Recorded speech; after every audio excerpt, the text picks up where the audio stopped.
Gente, é a primeira vez que eu tô fazendo uma live assim, séria, e principalmente se tratando de um assunto tão sério que é a abertura da minha vida, né? Eu vou expor um pedacinho do que eu vivi, eu vou expor um pedacinho do meu sofrimento, de tudo que eu passei diante da depressão e posteriormente da tentativa de suicídio. E eu senti muita necessidade de falar sobre isso, porque é algo que vira e mexe me incomoda extremamente, me incomoda ver que tanta gente no nosso meio está ou já esteve deprimido, algumas já tentaram suicídio como eu, e a gente simplesmente fecha os olhos, a gente simplesmente finge que não acontece, que não está próximo, que não é na nossa família. Então a gente vê que a realidade ela é muito maior do que essa que a gente prega às vezes, né? Ah, tá longe. Ah, comigo não. Imagina. Eu não tô deprimido. Só tô com uma tristeza. E é muito difícil de encarar a realidade. É difícil de encarar a realidade quando é com a gente e é difícil de encarar a realidade quando é com alguém próximo da gente, porque a gente entende quando tá de fora que é frescura, a gente entende que é fraqueza, a gente entende que a pessoa não tem força suficiente para lidar com os problemas e com as dificuldades que todo mundo tem. E não é assim. A realidade é outra, a realidade é muito maior, é muito mais complexo. E só quem vive, só quem está no meio, só quem está inserido nessa realidade é que entende o problema da depressão, né? E, em alguns casos, o suicídio ou a tentativa dele, né? Então, eu vou falar um pouquinho sobre o que eu vivi, sobre alguns mitos que existem com relação à depressão, que é o seguinte: as pessoas acham que a depressão ela é uma tristeza profunda, né? É como se a pessoa estivesse profundamente triste e ok, isso é a depressão. Pronto, acabou. E não é. A depressão é muito mais do que uma tristeza profunda. Ela engloba muitos fatores diferentes de tristeza. É claro que tem a tristeza, mas é muito mais do que isso. A depressão é apatia total. Então, se você conhece alguém que está com alguma apatia, que não tem vontade de levantar, que não consegue acordar no horário que ela se propôs, ou que ela simplesmente tem insônia, não consegue dormir, ou ela não acorda, ou ela não dorme, ou ela se atrasa em todos os compromissos, ela começa a deixar de fazer aquilo que ela tanto amava, aquilo que dava prazer para ela, nem aquilo ela tá querendo, e ela tá cabisbaixa, ela tá com poucas palavras, ou então até ela se afastou da sua vida. Acontece muito e aconteceu comigo. Eu me distancio quando eu não tô bem. E quando você não tá bem, você se distancia das pessoas que você ama, elas acham que você tá com raiva delas.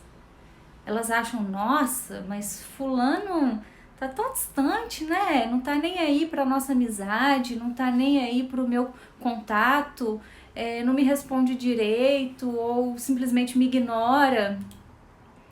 É aí que a gente tá precisando de apoio. A gente se distancia não porque a gente quer, mas é porque não existe uma outra forma de conviver com a sua doença naquele momento. É inevitável, é inevitável.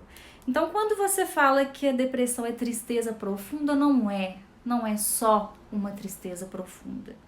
Ela vem seguida de apatia, de insônia, de falta de apetite, ela vem seguida de falta de vontade de fazer o que você gosta, de querer comer muito. Algumas pessoas têm. Quando eu tive depressão, eu não queria comer.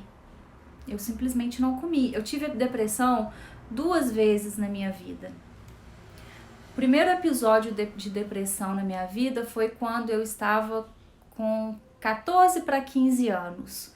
Foi no mês de junho, eu estava prestes a fazer 15 anos e no meu caso específico foi situacional naquele momento. A adolescência é muito delicada, né? E eu vivi uma história muito difícil para mim naquele momento.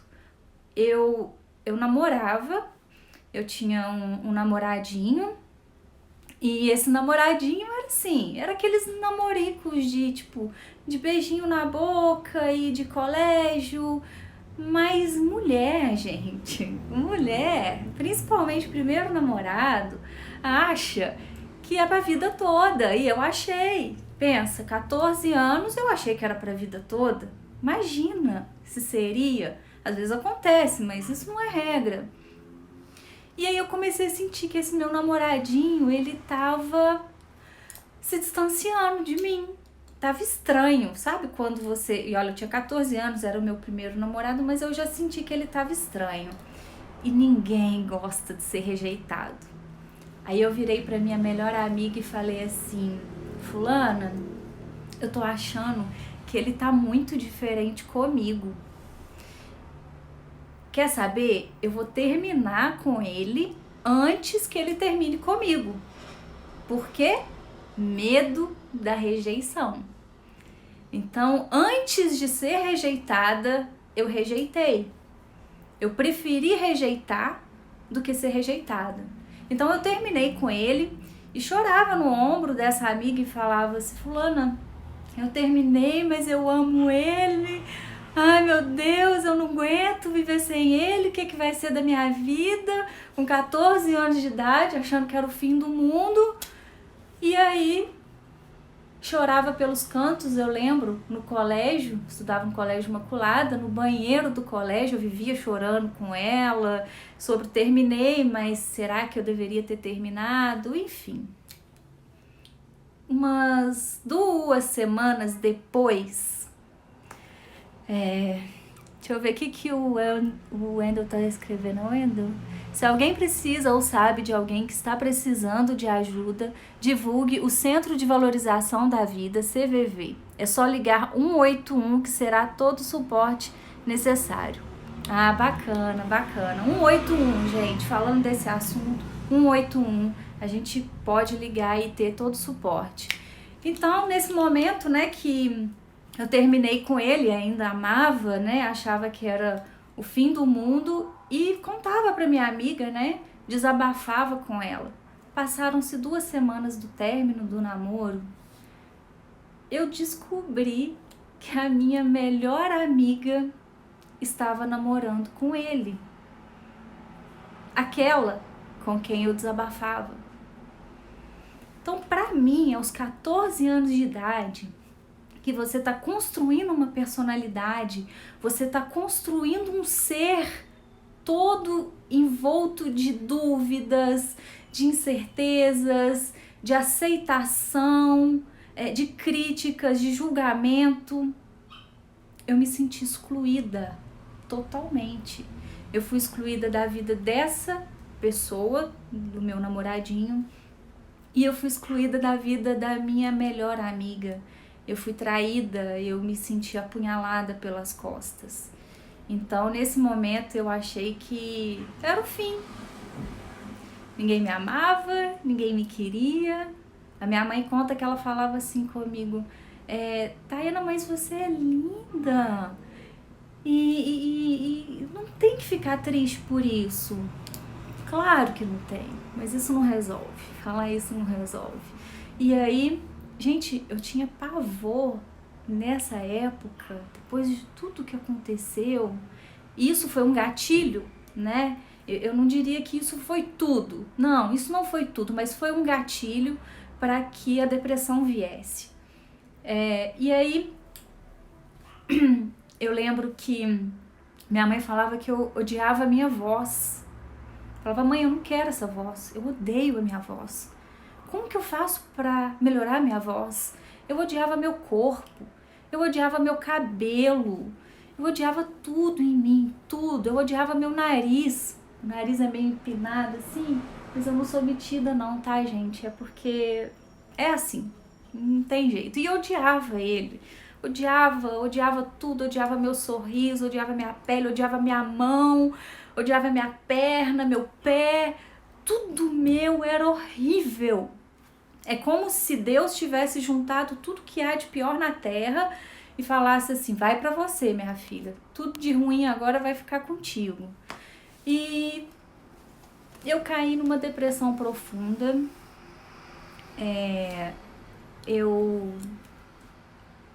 Se eu não me engano, era um pouco antes do meu aniversário, em junho, né, 28 de junho, e eu escrevi uma carta para minha mãe, porque eu achava que não tinha mais sentido estar ali.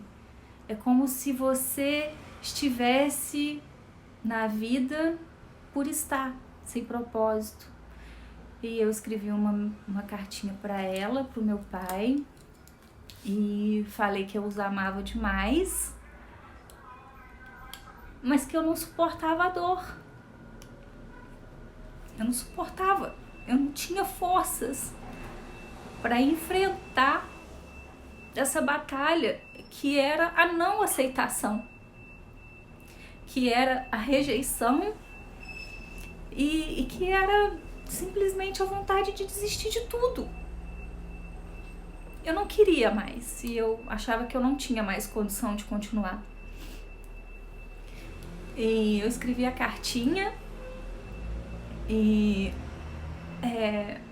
tinha um outro fator também na época, que eu tinha um probleminha de saúde e eu desmaiava no colégio. Algumas vezes eu acho que eu desmaiei no colégio, só no colégio umas 3 vezes. Então eu tomava remédio contra esses desmaios, e que graças a Deus sumiu da minha vida. E eu peguei, meu pai comprava um monte de remédio de uma vez, e eu peguei todos aqueles remédios e me entupi de remédio.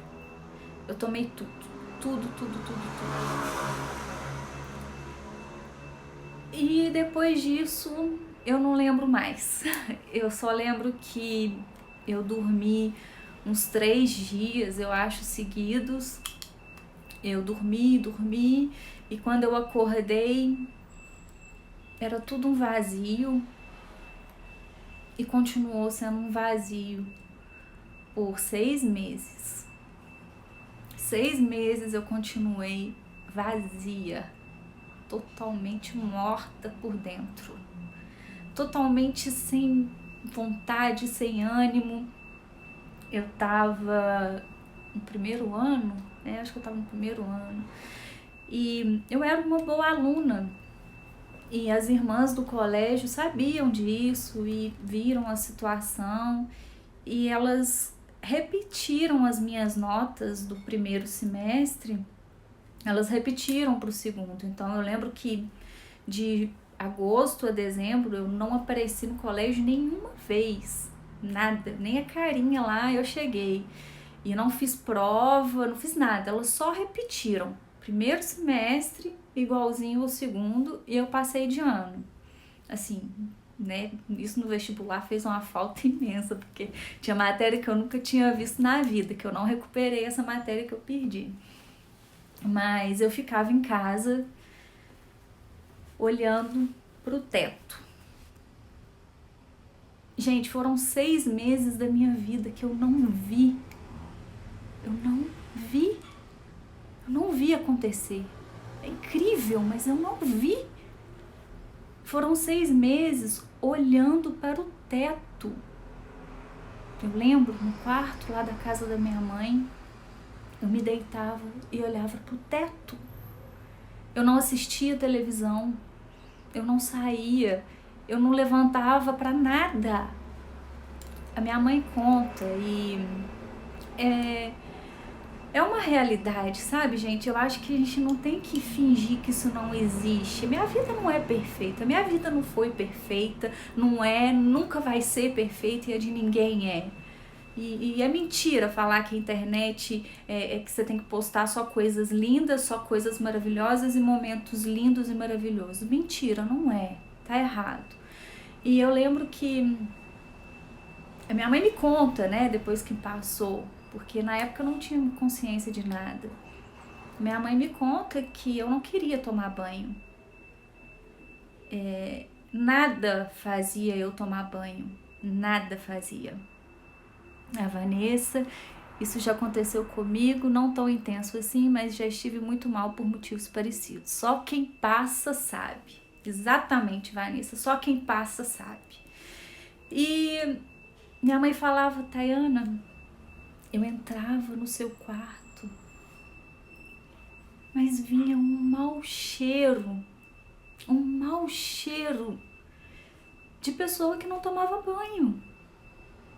E ela chorava, e ela desabava em prantos, porque ela sentia...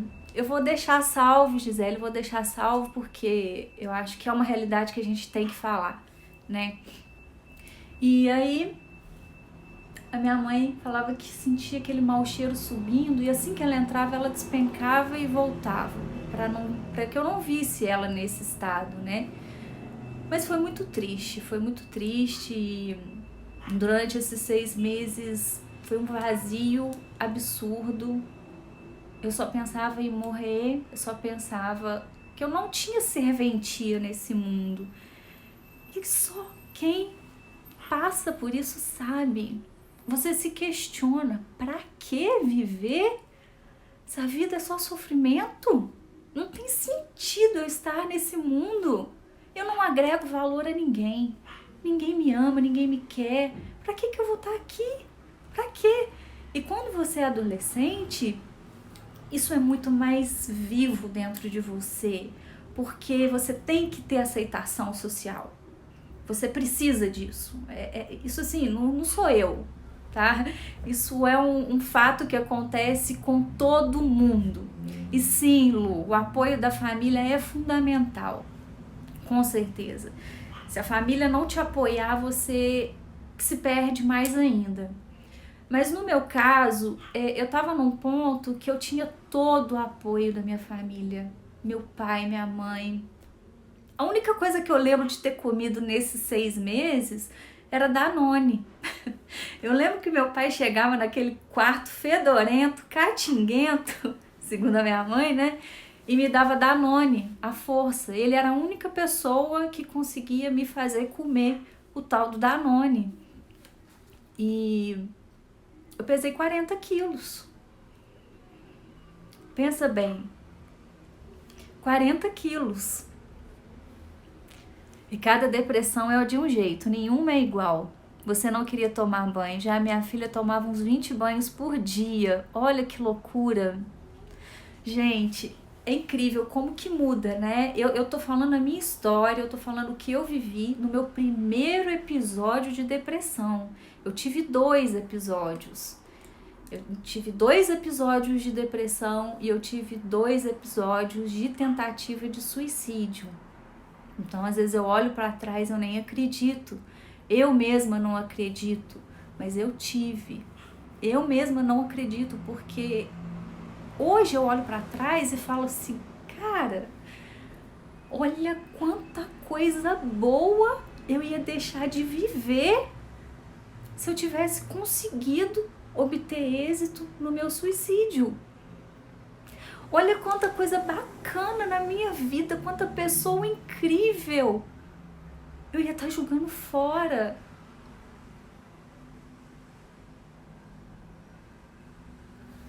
E foi muito difícil, mas foi necessário. Foi necessário para que eu criasse força. A força que eu tenho hoje. Mas a depressão, ela é assim. A pessoa que tem depressão uma vez, ela está sujeita a ter a qualquer tempo da vida. Ela pode voltar. E hoje em dia, eu seguro a onda. Então tem gente que fala assim, nossa, Tayana, você é tão assim focada nas coisas que você faz, disciplinada. Não sou perfeita, gente, não sou. Tenho os meus dias, tenho os meus momentos e tenho as dificuldades, mas hoje eu tenho força, uma força que não tinha na época. A força de tentar pular essa etapa. E quando você se conhece, o autoconhecimento te ajuda a entender qual é o momento certo de agir para que isso não se repita. Esse é o ponto. A gente sabe, eu sei quando eu tô prestes a entrar numa depressão. Eu sei, porque eu me conheço. E aí eu faço de tudo para não deixar acontecer. E o que é de tudo? Cada um lida de um jeito. Eu vou na igreja, tipo, isso é independente de fé, sabe, gente? É ser católico, ser evangélico. Eu vou na igreja e fico lá, quietinha. Não é em horário de missa, é quando não tem ninguém. Fico quietinha, sentindo a energia de Deus. Às vezes eu converso com Ele, às vezes eu não falo nada, às vezes eu acho que Ele vai me ouvir, às vezes eu duvido dele. Acontece quando você está num estado depressivo.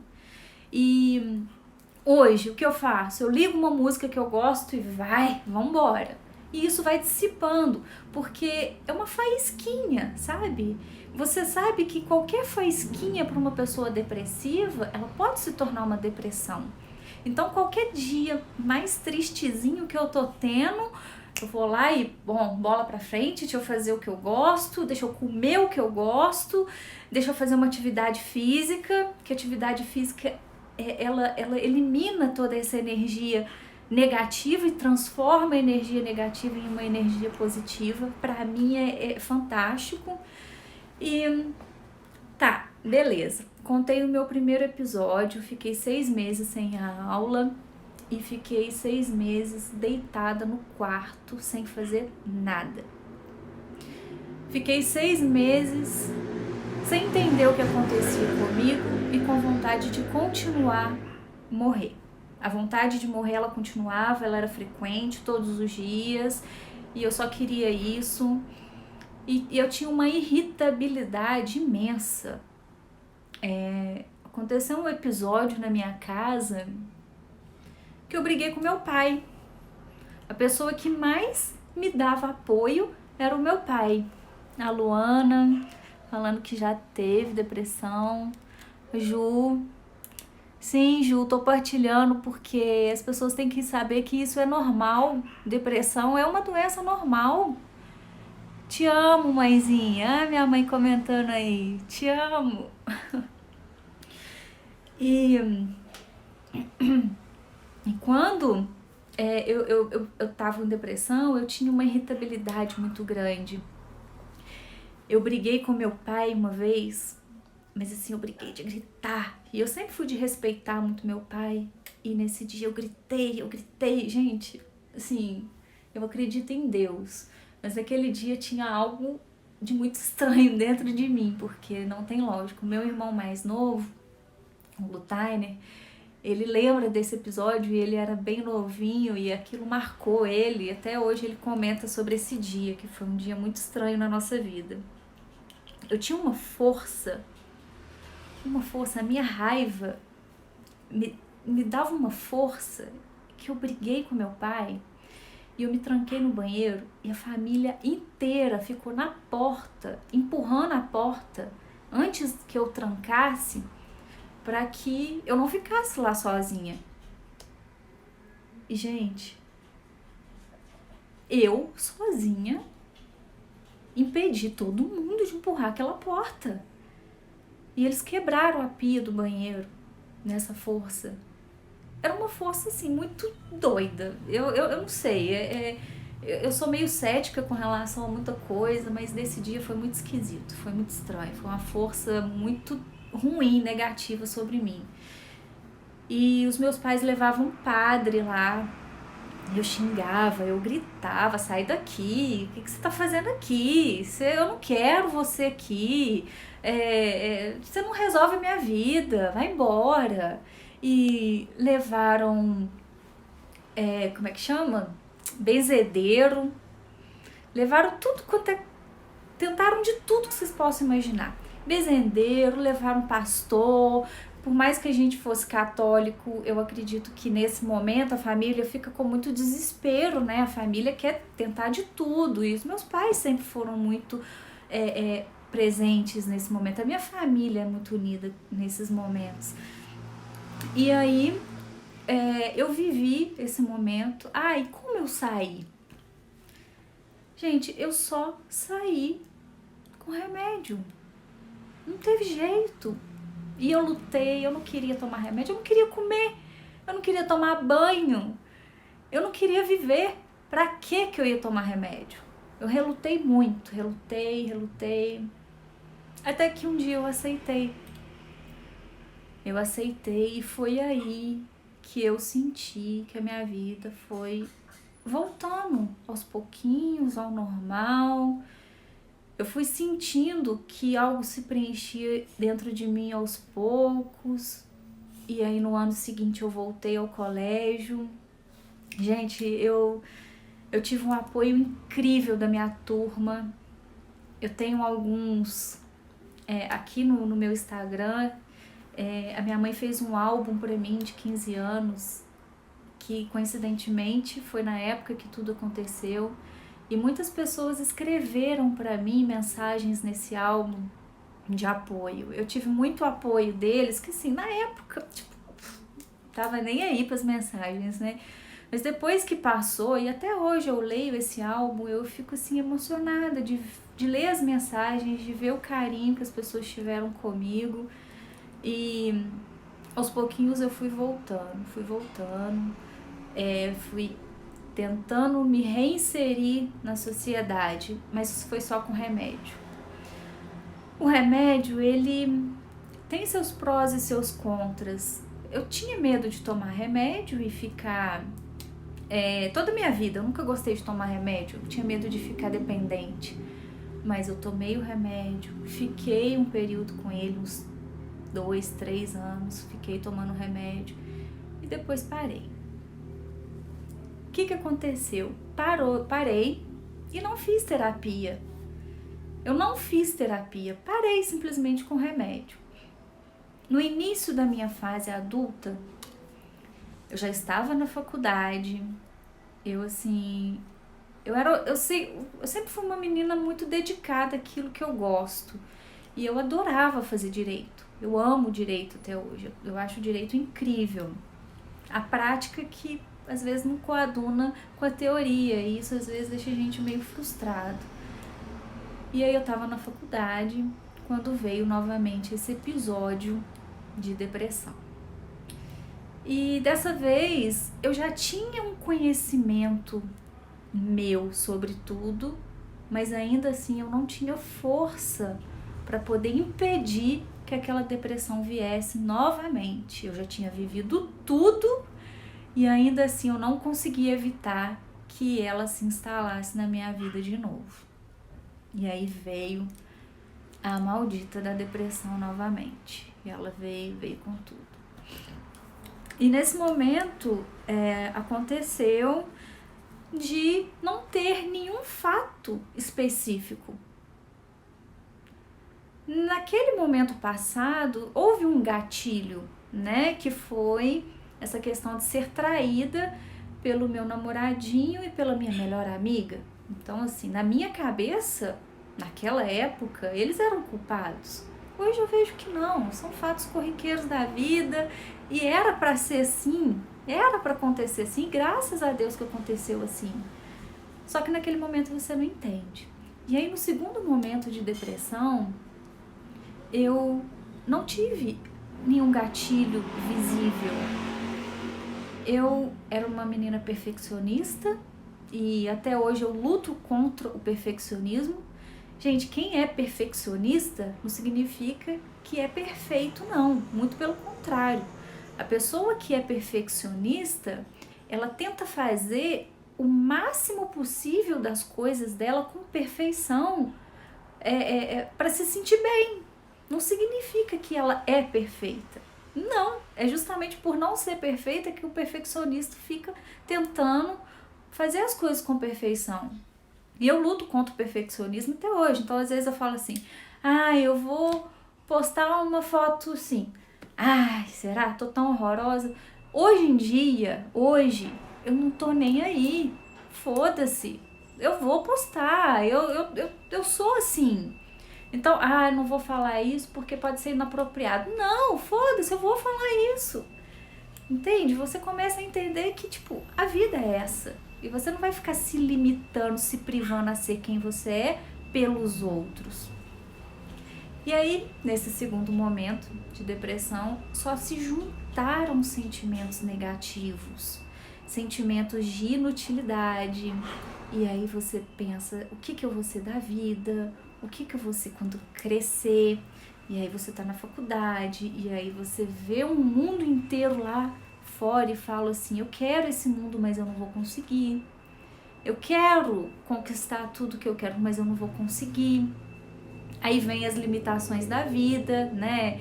Vieram vários obstáculos e parece que aquilo, quando você não tá bem, te joga mais para baixo ainda. Então uma coisinha deste tamanhozinho, uma coisinha infinitamente pequena, se torna absurda. A gente vê crítica aonde não existe. Se alguém virar pra você e falar assim, nossa, você tá bonita hoje, né? Na sua cabeça, ela tá debochando de mim. Se alguém na rua te olha por alguma razão, você fala assim, ai meu Deus, o que tem de errado comigo? É um pânico da reprovação, é um pânico absurdo de não ser aceito. É horrível, é horrível. Eu vivi esse momento lá na faculdade e chegou a um ponto que eu tentei suicídio pela segunda vez. E dessa segunda vez foi muito mais traumático para mim. Porque da primeira vez eu tomei um remédio e apaguei, né? Deixa eu só ver um negócio aqui que eu não sei mexer muito nesse trem. Aí eu tomei um remédio e apaguei. E aí 3 dias depois, aí eu nem sei, a minha mãe que conta que eu fui pro hospital, fizeram lavagem, papapá. E aí era um remédio muito forte, e aí dormi infinitamente, né? Aí beleza, fui, acordei, mas não tinha noção do ato suicídio em si, porque foi ali no impulso, eu só acordei em casa.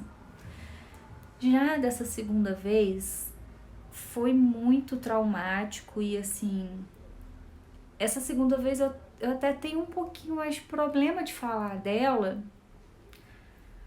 porque, eu não sei, eu vivi ela muito intensamente. Eu não sei se vocês, eu acredito que a maioria das pessoas que estejam assistindo aqui sejam de Barbacena. Eu tava em pânico, eu tava num relacionamento que não era bacana, e não era bacana nem pra mim, nem pra ele, então eu não sinto culpados, o relacionamento em si não era saudável, era abusivo de ambas as partes, havia ciúme, enfim, era um relacionamento muito possessivo. E aí eu briguei com essa pessoa, mas já tava mal, já tava em depressão, já tava assim. Então esse aí foi tipo a gota d'água. Foi a gota d'água, mas não foi o gatilho necessariamente, foi a gota d'água. E aí eu comecei no momento de desespero a procurar prédios em Barbacena que eu pudesse ter acesso. Olha que loucura. Aí eu comecei a andar por aí, andei no centro e fiquei olhando e fiquei observando. Ah, mas aqui tem porteiro, ah, mas aqui eu não vou conseguir. Onde que eu vou? Tem varanda? Tem terraço? Olha que loucura. E aí eu comecei a procurar, andar, até que eu achei um prédio. E vocês que são de Barbacena, vocês vão conhecer muito bem esse prédio, alguns até frequentam ele aí com bastante conhecimento, assim.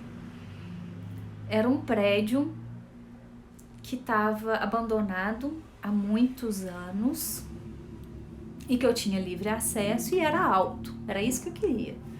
Acesso e ser alto. É o prédio que hoje funciona a Faculdade do Aprendiz. Ele ficou muitos anos parado. A obra, né, interditada, não sei, acredito que seja por problemas judiciais. E aí eu subi, e eu conversando com esse meu ex, eu acredito que eu tenha falado com ele que eu tava querendo, né, me matar, e eu não falava onde que eu tava, e eu subi.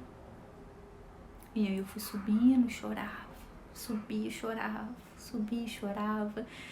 mas numa determinação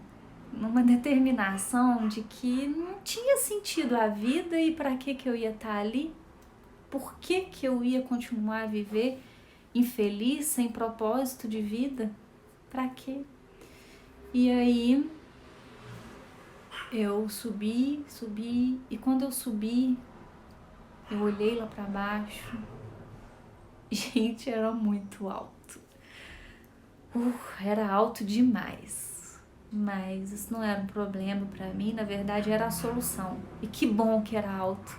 Era só isso que eu pensava, porque eu falei assim, bom, dessa vez eu quero fazer direito. Dessa vez eu não vou querer ficar entrevada numa cadeira. Não quero estragar mais ainda a minha vida, então eu quero que seja alto. E era alto pra caralho. Nossa Senhora!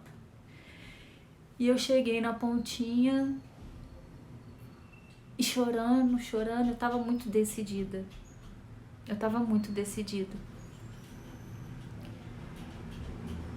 De repente, meu pai chegou ali. Meu pai, uma pessoa em quem eu nem tava pensando naquele momento. Chegou ele branco, tadinho, branco. Chegou devagarzinho, não sei nem como que ele subiu, porque eu não ouvi subindo. E ali no cantinho chegou devagarzinho, ele só pegou assim no meu braço, me puxou.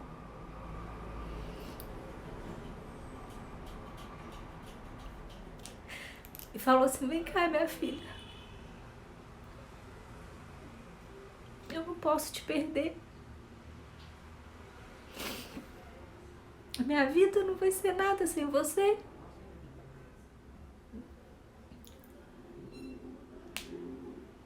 E aí, ele me puxou pro colo dele, me abraçou, e eu chorei muito.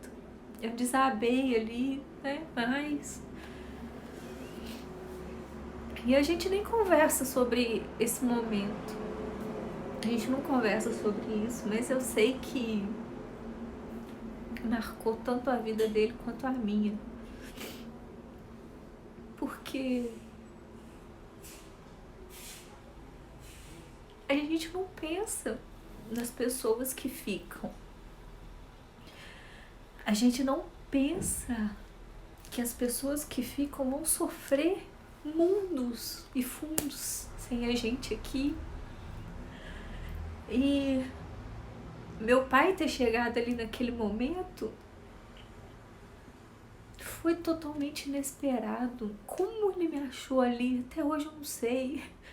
Como a gente não conversa sobre isso, até hoje eu não sei como que ele foi parar ali.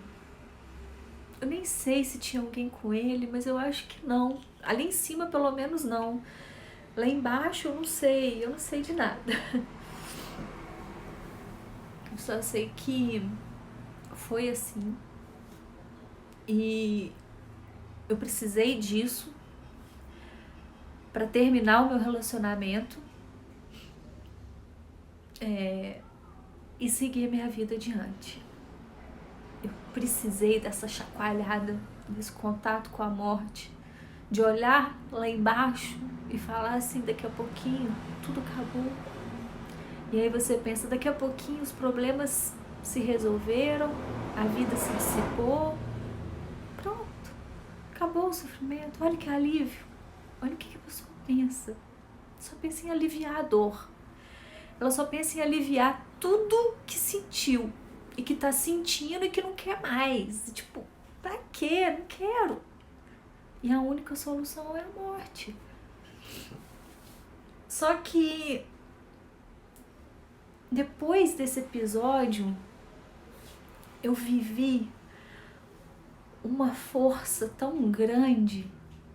E aí, claro, né, voltei a tomar remédio e voltei a me cuidar, mas eu terminei esse relacionamento e pra mim foi incrível, porque como era um relacionamento onde nós dois vivíamos numa bolha, é como se não existisse Tayana. É como se eu não tivesse mais a minha individualidade. E quando eu terminei, eu fui me redescobrindo. Isso é um problema meu, tá, gente? Eu atribuo a essa bolha que eu vivia a uma questão minha. Eu deixei, eu permiti, eu também pratiquei o abuso, porque você acaba se acostumando com aquela forma de viver e você também age da mesma maneira. Enfim, e foi uma libertação na minha vida. Eu terminei aquele relacionamento e comecei a redescobrir a vida. Comecei a sair, comecei a fazer novas amizades e não quis namorar tão cedo, né? Tive uns relacionamentozinhos, mas não queria me envolver tão cedo, profundamente, né? Vivi o que tive que viver, curti a vida, e aos pouquinhos eu fui aproveitando, tomando remédio, e aí ainda tomando remédio, às vezes eu ia pra baladinha, ainda tomava umas biritas junto, mas fez parte, foi bom e valeu a pena e eu fiquei bem. Só que eu tomava remédio e eu fiquei tomando remédio, tipo, ainda uns 4 anos. E há uns 10 anos eu não tomo remédio, eu não tomo antidepressivo nenhum. Eu sofro muito de insônia. E a minha cabeça, ela funciona, na hora que eu deito no travesseiro, ela fica. Aí pensa tudo que eu fiz no dia, tudo que eu tenho que fazer no outro, o que eu ainda não fiz, mas que é importante, o que precisa ser feito amanhã. Aí cria os métodos do carneirinho, de pensar que você está flutuando numa boia, de pegar e anotar todas as tarefas que você tem que fazer. Faço tudo isso, toda a vida fiz e nunca resolveu. E hoje eu adotei a prática de acordar 5 horas da manhã. E pra mim tá sendo maravilhoso. Porque chega 9h30 da noite, eu já tô morta. Já tô morta. Então nem a insônia eu tô tendo. Graças a Deus. Mas eu não tomo remédio, nem antidepressivo mais e nem remédio pra dormir. Não tomo. E às vezes quando eu vejo as pessoas falando, eu tomo um Rivotril, tal, eu fico triste, porque, gente, o remédio é importante sim, mas você tem que entender o momento que o remédio é importante. Ele não é importante a todo momento, ele é viciante. E eu fiquei 4 anos tomando remédio em sequência e viciei, tive que desmamar. O processo de desmame, ele é tão lento quanto a sua recuperação. Então, eu tive que desmamar do processo. E aí, quando foi Há 7 anos atrás, Liginha, há 7 anos atrás eu comecei a fazer a terapia.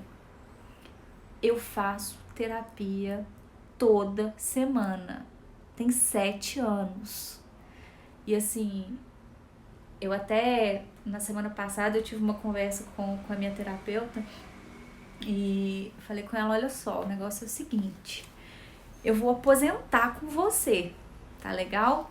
Você vai ter que me aturar e a gente vai envelhecer junta, porque ela é mais ou menos da mesma idade. E eu falei, você vai me aturar aqui. Porque depois que eu comecei a fazer terapia, inclusive eu comecei a fazer terapia porque nessa época eu tinha me casado. E eu estava casada. Infelizmente meu casamento não era feliz. Eu não tinha conflitos, a gente não tinha brigas, a gente era um casal muito pacífico. A gente não brigava, mas o meu casamento era infeliz por várias outras questões de omissão, enfim, que não vale a pena entrar em detalhes aqui. Mas eu me casei sozinha, praticamente. E diante de um casamento solitário que não se consuma, ele não se concretiza na íntegra, né? Que você casa com vários propósitos de vida, né? Você casa com parceria, com cumplicidade, com questões financeiras, com questões de sonhos, enfim, você comunga a sua vida com o outro. E eu tava sozinha, como se eu tivesse realmente casado sozinha. E eu, conhecedora da minha condição psicológica, de ser uma pessoa geneticamente depressiva, que era uma questão biológica, eu falei, não posso viver esse momento sozinha. E não vou tomar remédio dessa vez. Eu já tinha tomado muito remédio durante a minha vida. Então foram ao total uns 7 anos tomando medicação.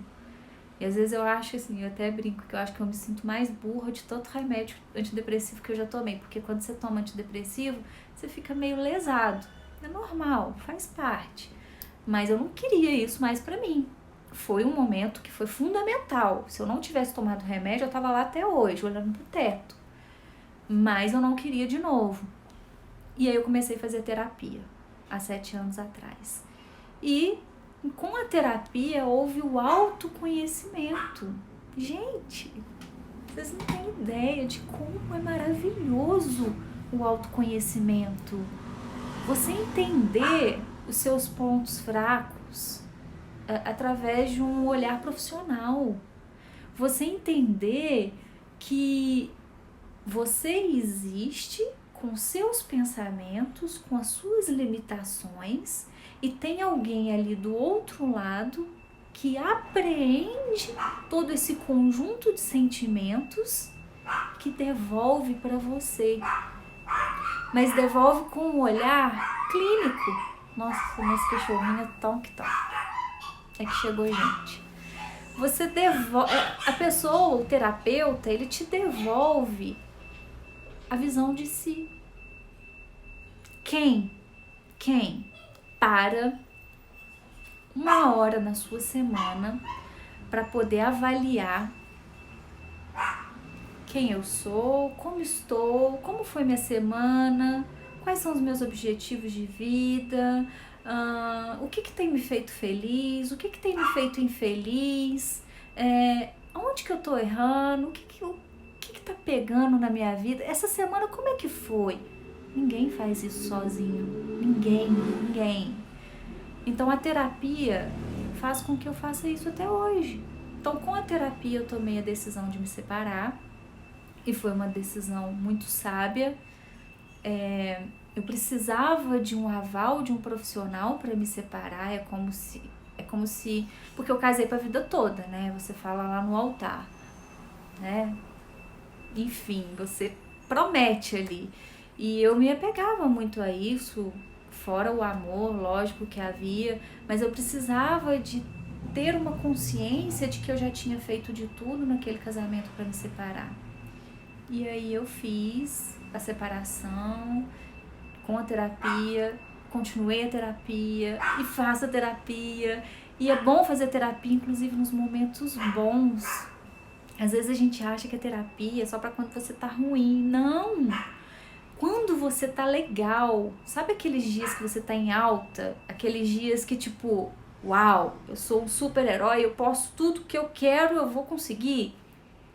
Nesses dias você se entender é fundamental. O que me faz pra cima? O que me deixa empolgado? O que me deixa tão eufórico? Por que eu tô tão animado? E aí você começa a entender na sua vida os gatilhos para te sentir bem, para ser produtivo, para evoluir. Você começa a entender as razões que te levam para cima. Você não tem que entender só as razões que te levam para baixo. Pelo contrário, você tem que entender e tentar evitar. E aquilo que te leva para cima, você tem que entender e absorver mais disso para você. Então, a terapia, realmente, terapia é vida. Terapia é vida. E ela vai se aposentar comigo, vai ter que me aturar, tá? Ela, assim, ela é maravilhosa e tem que haver uma identificação, né? Acho que assim, não basta falar assim, olha, a minha terapeuta é incrível, eu vou te indicá-la. Claro, posso te indicar, mas tudo depende de uma conexão. Então, antes de chegar nela, eu passei por uns 5 terapeutas que não consegui, não bateu, tem que bater. Mas enfim, gente, eu vou mostrar pra vocês agora uma tatuagem que eu fiz. Nossa, agora eu já não sei quanto tempo tem. Nossa, não me lembro, de verdade. Deu branco total aqui de quanto tempo tem a minha tatuagem. Essa é a minha tatuagem. Gigante, né? Só que não, ela é pequenininha. Ela é um ponto e vírgula. É uma tatuagem simbólica. Eu acredito que deve ter uns 10 anos que eu tenho ela, mais ou menos. E o que é o ponto e vírgula? Ele é um apoio a todas as pessoas que já sofreram de depressão, que... Paty tem 5 anos. Que já sofreram de depressão e já tentaram suicídio ou conhecem alguém próximo, querido, que já tentou suicídio ou sofre de depressão. E é um movimento mundial, né, que se deu aí uns 5 anos atrás, mais ou menos. E nesse movimento eu aderi com muita força, porque o ponto e vírgula, gente, ele representa esses momentos de desespero. Hoje eu enxergo que esses 2 momentos difíceis da minha vida e que quase ceifaram a minha vida eram nada mais, nada menos do que ponto e vírgula. Eu queria um ponto final, mas Deus entendeu que era o momento ainda do ponto e vírgula. Não era o meu ponto final. Para Ele não era. E a gente tem que entender esse ponto e vírgula como algo necessário. Às vezes a ansiedade do dia a dia, ansiedade de ser alguém, ansiedade de conquistar algo, a ansiedade de querer mais. E a gente tá num mundo em que tá todo mundo te cobrando, seja isso, seja aquilo. Mulheres, por exemplo, a gente tem uma cobrança incrível. Seja mãe, seja perfeita, seja uma filha perfeita, seja uma mãe perfeita, tem um corpo malhado, tem a saúde perfeita, tem o cabelo perfeito, tem a pele perfeita, tem o nariz perfeito, não tem rugas. Apesar disso tudo, seja ainda inteligente, bem-sucedida, leia muito, saiba sobre cultura geral, leia os jornais, entenda da política, entenda das guerras, da crise econômica, entenda de tudo. Seja perfeita. a gente não aguenta. Então, diante desses clamores da sociedade, tem momento que você tem que falar, peraí, eu vou te colocar um ponto e vírgula. Estou em sofrimento, estou num momento delicado e eu vou encarar esse momento como um ponto e vírgula na minha vida. Eu vou dar uma pausa. Para tudo. Dá uma pausa. Não se cobre, não se exija.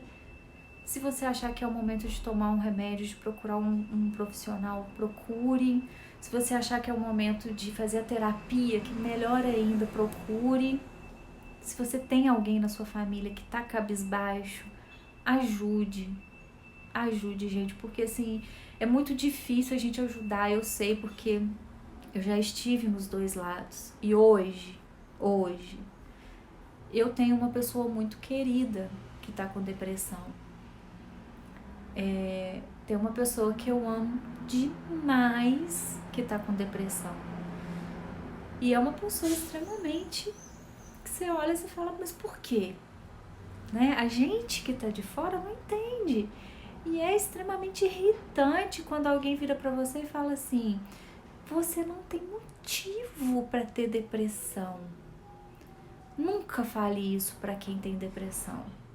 Mas você é uma pessoa que tem uma família linda, você tem dinheiro, você tem profissão, você tem pessoas que te amam, você é bonito, papapá. Nunca fale esse tipo de coisa para as pessoas que têm depressão. Mas olha, ciclano, ele não tem o que comer. E você aí com a sua vida sofrendo? Ah, gente, nunca faça isso. Você não vai estar ajudando. Não. Eu, sinceramente, eu não conheço uma forma de ajudar, porque eu tô vivendo isso do lado de cá agora.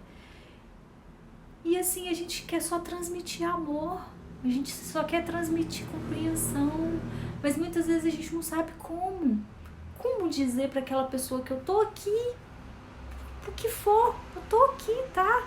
Pode contar comigo. Como que ela vai entender isso do fundo do coração dela nesse momento? É muito difícil. Então, gente, apoie. Dê um beijo, um abraço nessa pessoa. Só diga que você tá ali. Tente descobrir algo a mais que possa fazer, mas nunca julgue, nunca questione. Respeite o momento dessa pessoa. E existe um mito muito grande que quem quer se matar não fala. Para. Alguns falam, alguns não falam. Isso não é regra. Então, se você ouvir alguém falando, eu vou me matar. Mas quem fala demais não faz. Não pensa assim. Pode acontecer. Então, gente, tenham carinho, amor por quem tá com depressão. E se você tá 188, não tenha vergonha. Tá sofrendo? Liga, tá? Procura um médico, faz uma terapia. Existe solução. Eu sou a prova disso. Já tive 2 momentos que eu poderia estar morta e não tô. Tô viva, tô feliz, tô bem. Tenho um amor lindo. Me casei, estamos em lua de mel ainda. E eu teria deixado de viver tudo isso se a minha vida tivesse acabado. Mas eu tô aqui e para te dizer que vale a pena, vai passar. Me escuta, vai passar. Esse momento na sua vida vai passar. Confie e se agarre em Deus, vai passar. Beijo, precisando de alguma coisa, gente, estou às ordens, tá? Tchau, tchau.